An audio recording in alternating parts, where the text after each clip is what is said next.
La lettre de Jacques n'est pas destinée à une église particulière ni à un responsable de communauté.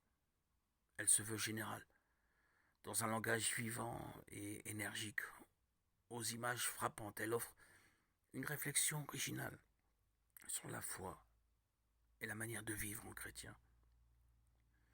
Après une brève salutation 1-1, vient le corps de la lettre 1-2-5-6.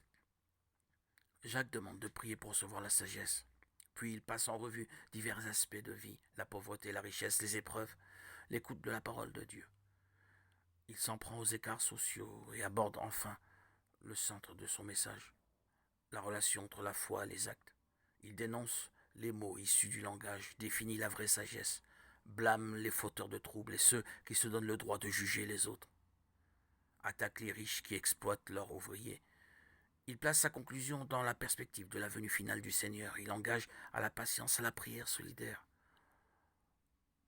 au souci des personnes qui s'égarent.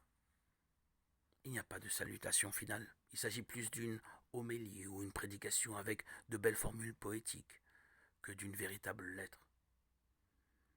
Elle bouscule et encourage, d'où le grand nombre de verbes à l'impératif. Elle appelle à une vie chrétienne authentique, tant au niveau individuel que communautaire.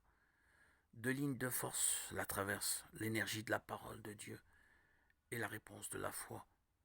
Elles se rejoignent toutes deux dans les actes. Mettez la parole de Dieu en pratique. 1-22. Littéralement, devenez des créateurs de la parole.